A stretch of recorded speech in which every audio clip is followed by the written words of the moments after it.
Hi, today I'm going to show you a couple of European tarot card decks. This is actually for the game of tarot. It's not so much for divination, although it could be used for that. On the left we have a German tarot card deck, and on the right we have a French tarot card deck. Now the German one was produced in the 1700s, the original, and the original French cards were produced in the 1800s. So it's a different century. It could be a few years apart. They could be closer. I don't know. Anyways, I have a tuck box for the French deck by Fournier company. 78 cards. I got this on eBay, and I will leave a description for you. I think it's under $20, so it's not a bad deal. Now, it does come with a little white book, but it's in French. And these decks come from, I think it's either Germany or somewhere around Germany, I believe. Now, as far as cardstock goes, the German deck is the same size as a conventional Smith weight, okay? Now, these cards, the German deck, I got off Etsy, and I'll leave a description where you can get that. This does not have a box, by the way. It comes in a bag. So I fashioned a box from another project there and put the cards in there. The German deck is very similar to the French deck. They each have 21 majors, and they're mirror images. What they are is you'll see an image, and then if you reverse it, you'll see a different scene. Okay, but they call that a mirror effect for some reason. It's basically goes 21 cards plus a full, and then it gets into pips, and ace through 10 on pips.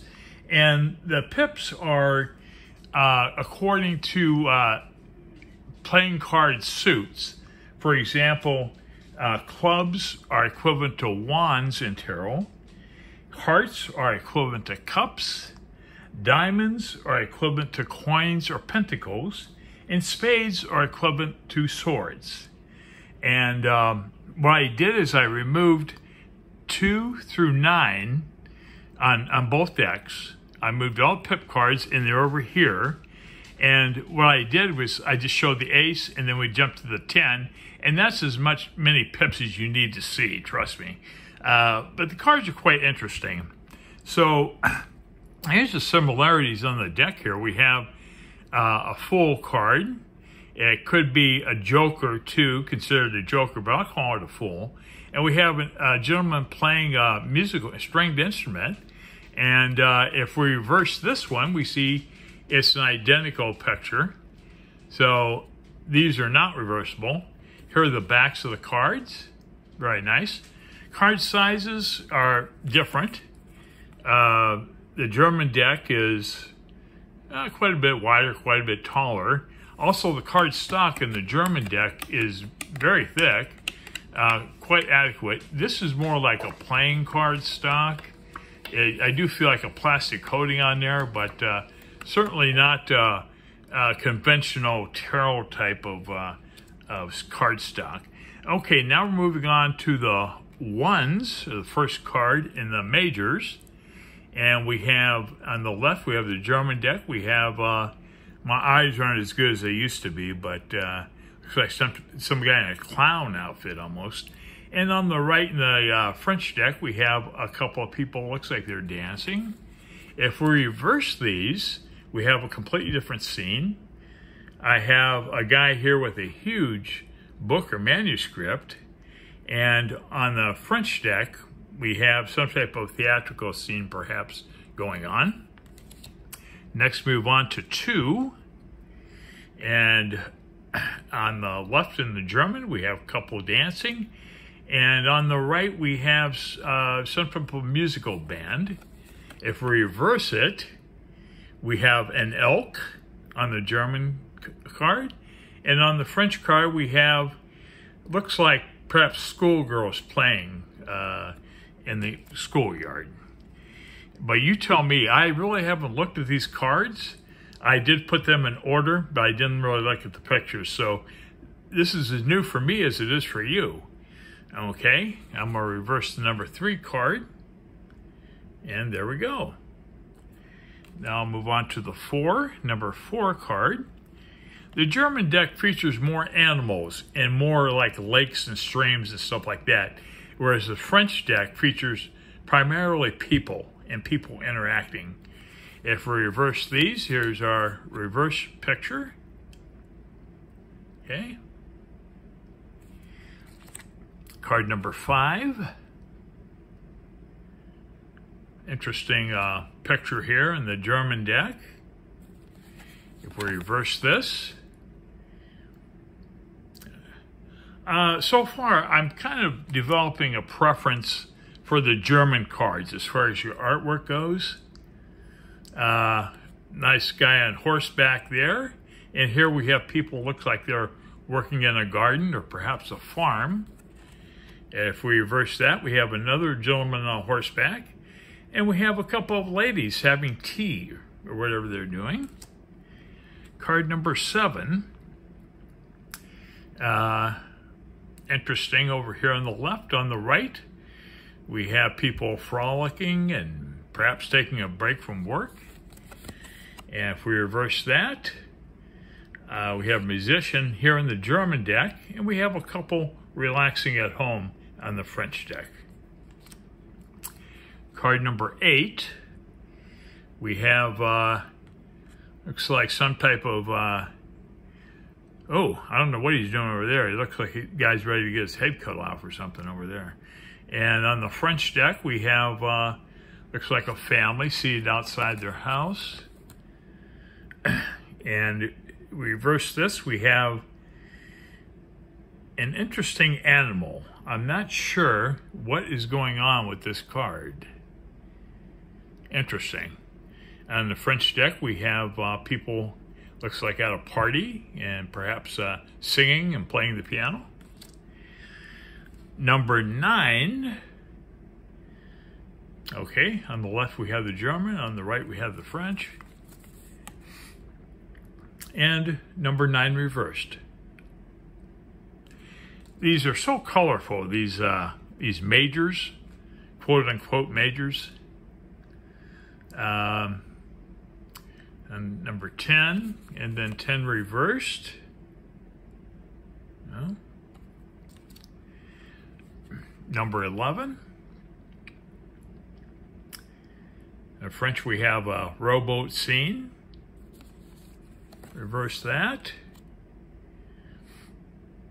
We have on the left here the German. He's might be hunting. Perhaps he's hunting. And the 11 on the French deck, they're having like a little picnic. Number 12, we've got a train, I guess. I think that's a train, yeah. And on the French deck, we have a party, could be a reception of some sort. If we reverse it, we have a ship at sea, and we have more socializing going on in the French deck. Card number 13. We have a couple outdoors. We have another reception or party going on, the French. Reverse that, we have a couple of soldiers in the German. And we have yet another, like an interior scene somewhere for the French. Number 14, we have, I guess that's a whale, I guess. A whale. And then number 14, we have, could be hunters, I believe. If we reverse that, we have a boat on the German deck, and we have a boat in the French deck. That doesn't happen very much with these cards, but there it is. Card number 15, we have a bullfighter. And the French deck, number 15, we have an artist painting. If we reverse that, we have I don't know what's going on there. Somebody's relaxing, maybe meditating or prayer. I don't know. Here we have a photographer in the French deck, early photographer. Number 16, we have people on a seesaw. And on the French deck, we have a crowd outside. And number 16, the German, we have people doing, some kind of gymnastics, perhaps. And in the French, we have people working inside.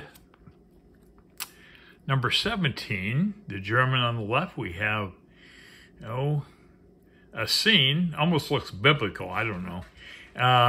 On the French, we have a couple people working outside in a garden or farm. If we reverse it, we have people going for a carriage ride, perhaps a sled, I should say a sled. And number 17, the French, we have people at a sporting event, maybe a horse race. And number 18, on the German, we have a couple outside. I'm not sure what's going on. 18 French, we have a larger group. Not sure what's going on there either. Okay, 18 German, we have a boat. 18 French, we have a couple guys playing, what, are those polo sticks? Your guess is as good as mine, or better. Okay, number 19 German, we have a couple guys playing polo or something on horseback. And here we have, looks like a group of women, and they're utilizing yarn or something like that. In number 19, we have, looks like a frozen lake, I think. And on the French, we have, we have people outside, and they're skating on a French lake. So these do tie in together more than I thought they did. I really haven't seen these cards, so it's the first time I'm looking at the pictures here. I'm not very well prepared for this. 20 on the German, we have somebody outside with some animals. And on the French, we have some type of competitive game, perhaps. And number 20 reversed, we have a person on some type of sea creature. I'm not sure what that is. It could be mythical, I don't know. 20 on the French, we have a card game happening. Maybe they're playing the game of Taroc. Who knows?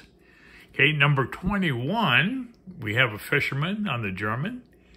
And we have a group of people at, it looks like a party. A lot of fans are evidenced in that card. If we reverse this, we have, looks like a goose.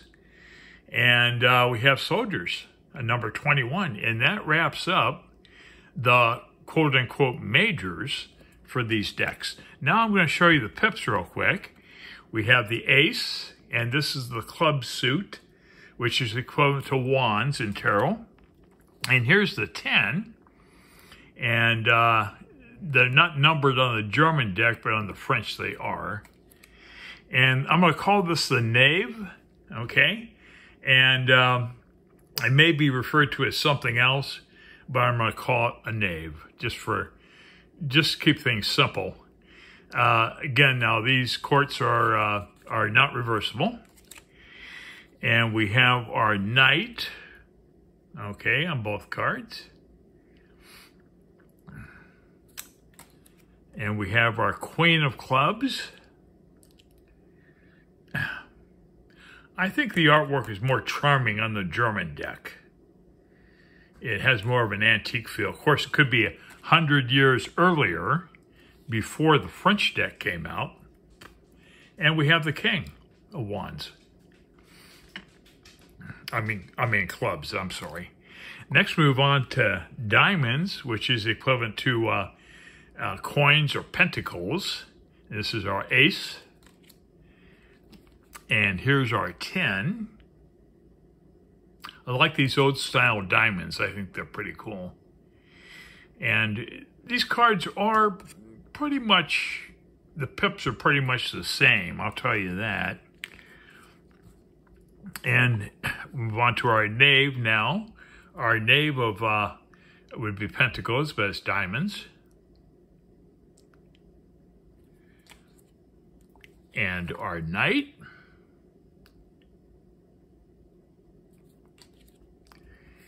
And the queen. And the king of diamonds. Next I have hearts, which is equivalent of cups in tarot. This is our ace. And this is our 10. And let me straighten these cards. They're getting away from me here. They're both glossy, so they have a tendency to slip. Okay, this is our knave of hearts. And we have our knight.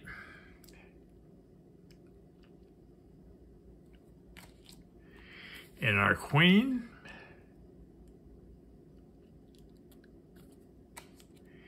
And the king of hearts.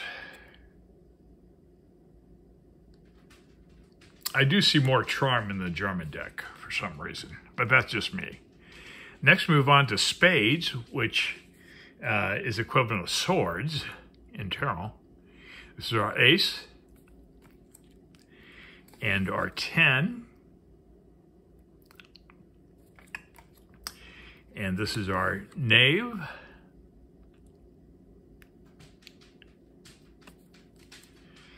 And our knight.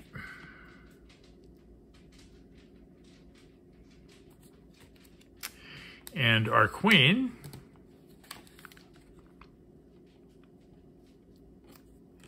And finally, the king of spades. I'm going to show you the pips really quick here, because once you've seen one pip, you've seen them all, you know. Really basic. No point in putting anybody through a visual display of pips, that's for sure. And this is the German deck. Pretty much the same stuff going on. Quite monotonous and boring. But they're important in the game. If you decide to play this game, I'll put a link in the description how you can actually play the game of tarot. And there's a good channel on YouTube where the guy really gets into it. Anyways, well, I hope you've enjoyed this.